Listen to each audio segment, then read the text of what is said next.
जय गुरुदेव, जय मां गायत्री। सभी को मेरा प्रणाम। आज हम बात करेंगे गायत्री जयंती के उद्देश्य और उससे जुड़ी शिक्षा के विषय में।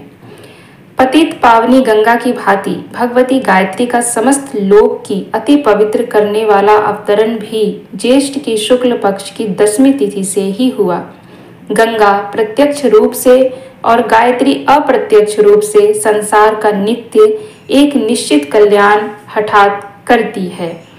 प्रसाद की अधिष्ठात्री देवी गायत्री प्रकृत ज्ञान और विवेक देती है। वह अपने उपासक भक्तों को ये दोनों गुण प्रसाद के रूप में देती है। गायत्री यानी कि यहाँ पर गायत्री मंत्र की बात की जा रही है।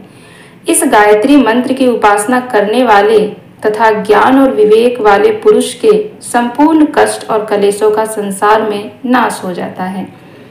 जिसकी भावना और विचारना परिष्कृत और शुद्ध है, उसको इसी लोक में कल्याण कर स्वर्ग प्राप्त होता है, अर्थात सर्वोपम समस्त सुख यही प्राप्त होते हैं।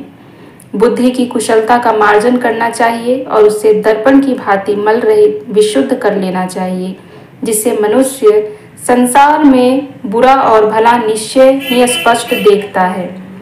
सद्ज्ञान रूपी नेत्र से मनुष्य को पराये धन को मिट्टी में ढेले के समान, पराई स्त्रियों को माता के तुल्य और समस्त प्राणियों को अपने समान देखना चाहिए।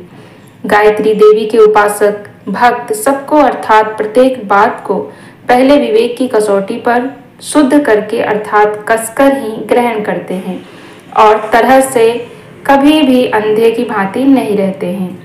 सद्भावनाओं का अधिक से अधिक व्यापक प्रसाद इस गायत्री की निश्चल उपासना ही है, अर्थात गायत्री की उपासना ही से अच्छी भावनाओं का व्यापक प्रसार हो सकता है।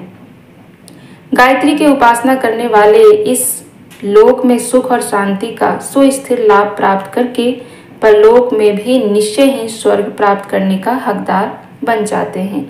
तो ये है गायत्री जयंती, गंगा दशहरा का उद्देश्य और उससे जुड़ी हुई शिक्षा।